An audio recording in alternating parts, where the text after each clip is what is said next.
Buenas noches a todos y todas. Vamos a tener nuestra clase o primer clase asincrónica. Eh, de esta manera, o sea, voy a presentar esta materia pedagogía, como venimos trabajando en las teorías de conflicto y de consenso, lo que es la reproducción cultural. Hasta la semana pasada y en clases anteriores estuvimos visualizando, viendo en realidad en la clase lo que tenía que ver con las teorías de consenso, en qué contexto aparecían estas teorías y las teorías críticas que se diferenciaban sobre todo por ser neobeberianas, de teorías de la reproducción económica y teorías de la reproducción cultural. Vimos algo de las teorías neobeberianas, vimos también en parte lo que es la reproducción cultural, el pensamiento de Althusser, basado en las ideas de Marx, y como continuamos aún en la unidad 2 de las teorías de la educación y debates alrededor de la consolidación de la escuela moderna, para qué sirve la escuela, en esta clase vamos a hablar sobre la reproducción cultural, principalmente desde la mirada de uno de los sociólogos más influyentes, que es Pierre Bourdieu. Sí, para ello lo que hice fue presentarles, y para tener un orden de esta clase, una planificación optimista, como había hecho en la primera clase que tuvimos juntos, cuando vimos el video de Alique. En esta planificación optimista hay una presentación de inicio, una propuesta de inicio, que es la presentación de un video. El video es Another Break in the Wall de Pink Floyd, de 1979, si mal no recuerdo, donde no es el video original, es un video que tiene doblaje al español para que ustedes puedan hacer un análisis luego del mismo, y se les propone una actividad para trabajar en Padlet.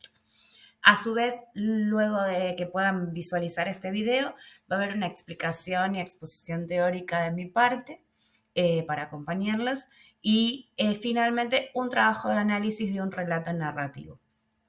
¿Sí? Entonces, para comenzar, la propuesta de inicio es que puedan pausar este video ahora y observar con atención el video de Pink Floyd. Luego de eso van a armar un grupo de trabajo. Entiendo que ustedes tienen un grupo de WhatsApp por el cual se pueden comunicar. Entonces, la idea es que puedan trabajar en grupo para no perder tampoco en este tiempo la continuidad y los vínculos entre el grupo clase y los grupos pequeños. Entonces, armar un grupo de trabajo donde puedan compartir qué acciones y momentos se encontraron en el video para poder llevar adelante, relacionarlas y vincularlas con las teorías del conflicto o las teorías en general de lo que venimos trabajando clase a clase. Van a poder compartir entonces estas ideas en un Padlet, que yo les voy a dejar un QR y un link en la clase virtual para que puedan realizarlo, ¿sí? Entonces, pausamos el video para poder disfrutar del video de Pink Floyd o para poder pensar y reflexionar.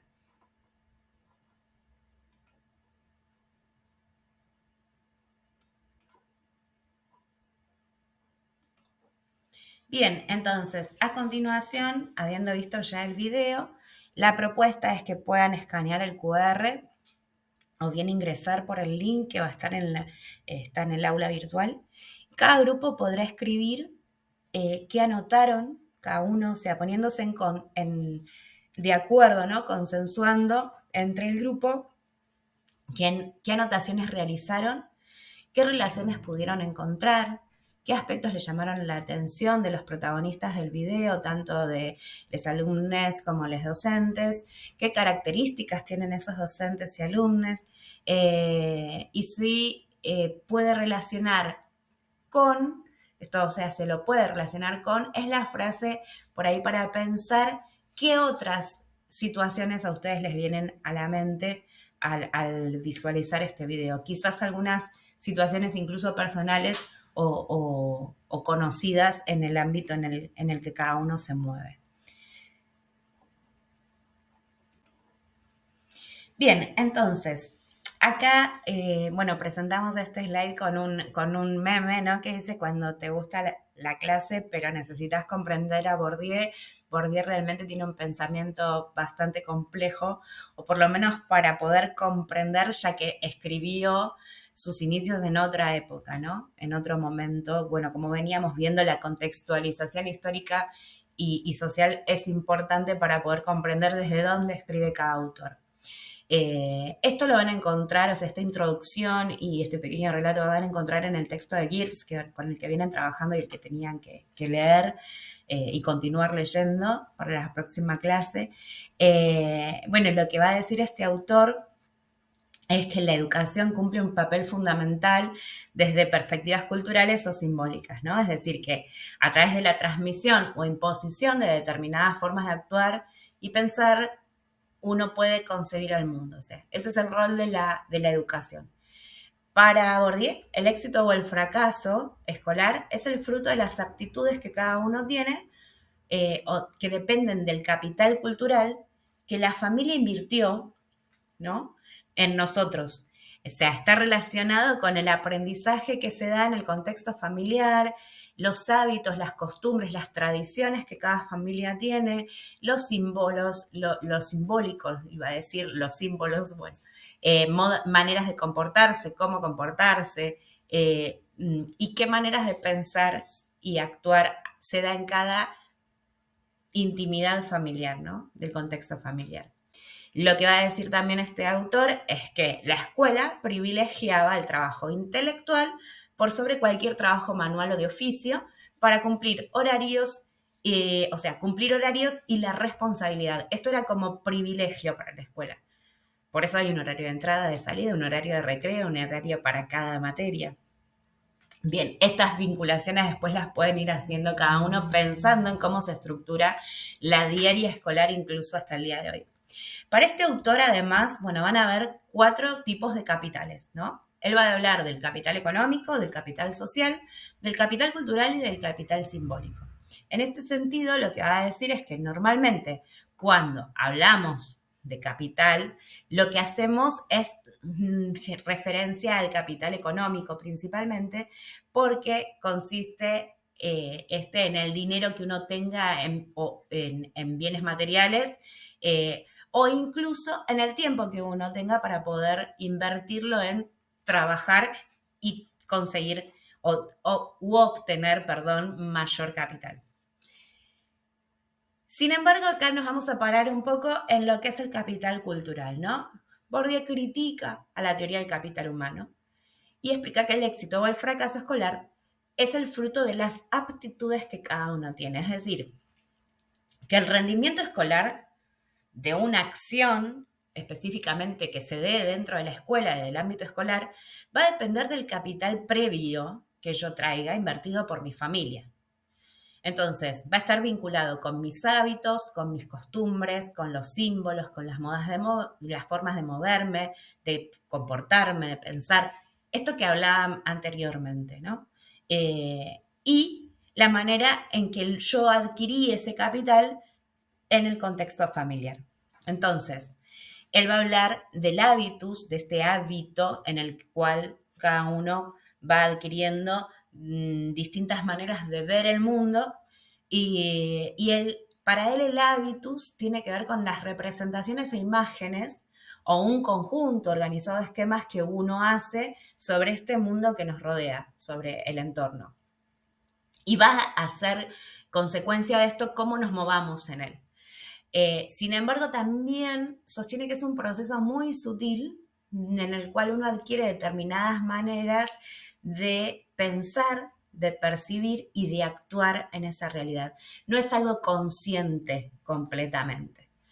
En este sentido, la escuela va a ser la principal transmisora de modos de pensar y de actuar, que corresponde por lo general, lo que va a decir Bourdieu, a los intereses, gustos y bienes simbólicos de las clases dominantes. Entonces, esto se va a dar en una forma, en un momento y en una sociedad determinada. Esto es lo que veíamos, por ejemplo, de concepto en el glosario que tuvimos que buscar estas palabras, como contextualizar. O sea, es necesario comprender en qué momento, en qué tiempo, en qué momento histórico se dio y en qué sociedad sucedió o sucede. ¿Sí? En este sentido, igual, él va a hablar del capital cultural en 3 estados diferentes.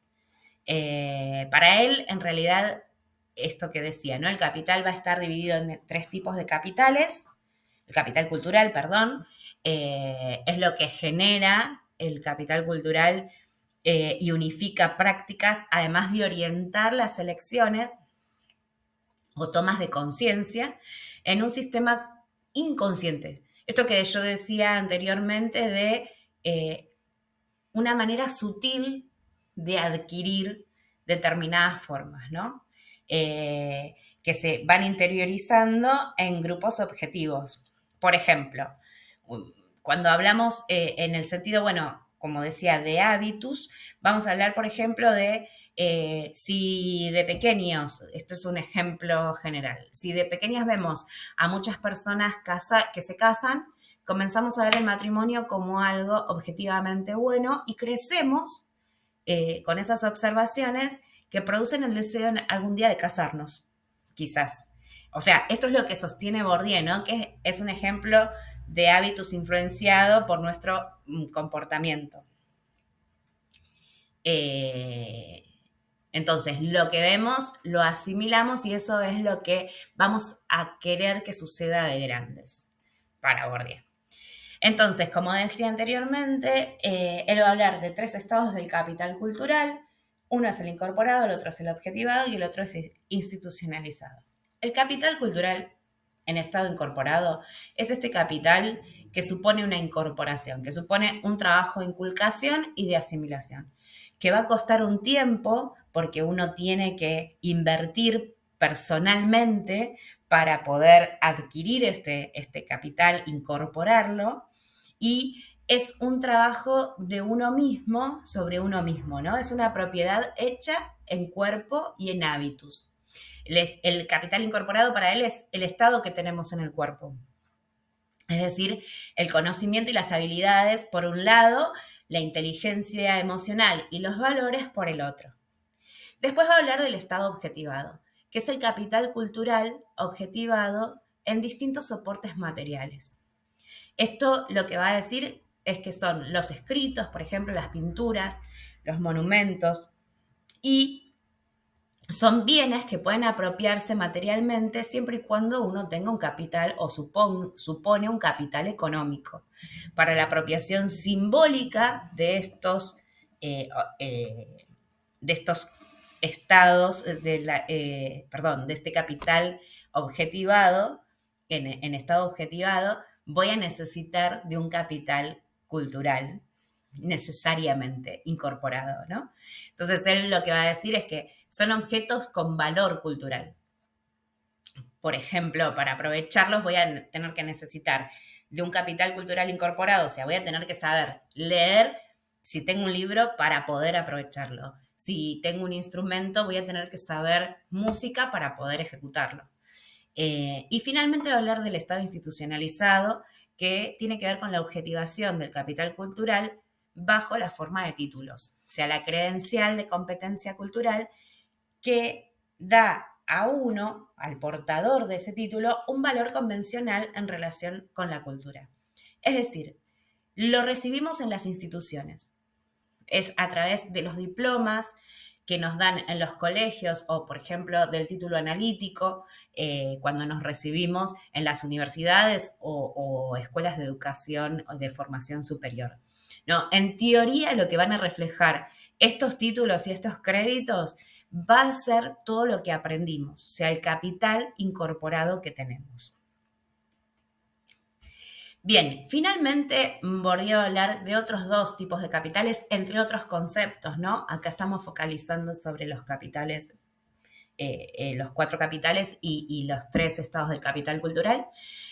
Uno va a ser el capital, me refería entonces a los últimos 2 capitales como el capital social y el capital simbólico.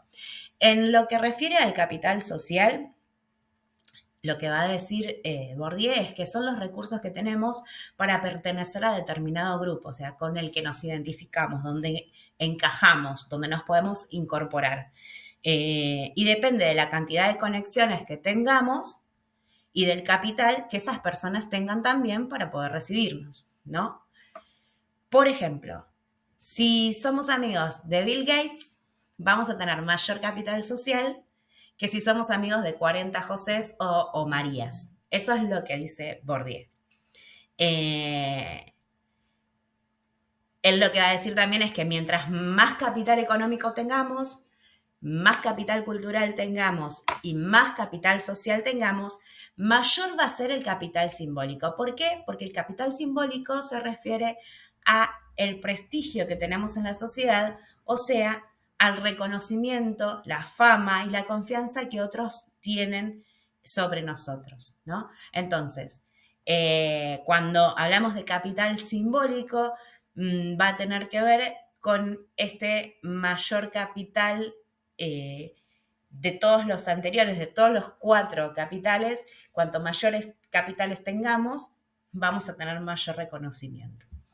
Lo que dice Bourdieu entonces es que los padres le pasan el capital cultural y económico a sus hijos a través de la herencia, de la crianza, de objetos culturales, como venimos viendo, del capital objetivado, y al encargarse de nuestros estudios, ¿sí? Esto ayuda a entender un poco por qué hay una desigualdad social, por qué él va a hablar de la reproducción cultural que va a provocar esta desigualdad social, porque no solo depende de que uno tenga o no tenga plata, sino del apoyo que tengamos de nuestra familia. Por ejemplo, para aprender lo que nos interese, armar conexiones, poder ir a la universidad y demás, no es lo mismo para aquella persona que puede despreocuparse y ocuparse solamente de esto hasta los 25 años, que lo que le va a suceder a aquella persona que, sin embargo, o sea, no pudo, la familia no pudo sostenerla económicamente ni culturalmente para que pueda dedicarse solamente a estudiar, y por el estrés que tú, por haber tenido que trabajar antes, no va a poder alcanzar, digamos, esto que puede alcanzar una persona con mayor apoyo desde la infancia o la niñez. Finalmente, entonces, para terminar con este video y con esta clase, que espero que estén disfrutando, les voy a proponer un segmento de trabajo productivo, que tiene que ver con un trabajo de escritura personal. De manera individual lo que van a hacer es leer el relato narrativo de Javier y el reproductivismo. Es un relato del libro de Steinman de este año, de Enseñar Didáctica, y cada uno va a tener que escribir qué cosas le llaman la atención, si reconocen a algún docente como Javier, pero sobre todo cómo se visualizan ustedes como futuros docentes. Y realizaremos una puesta en común del análisis en la próxima clase. Bien, espero que hayan disfrutado esta clase. Para terminar, les voy a dejar entonces en el aula el texto del relato de Javier y este meme que dice: me dijiste que eras un sociólogo rico, y, bueno, se refería al capital cultural y simbólico. Muchas gracias y buenas noches.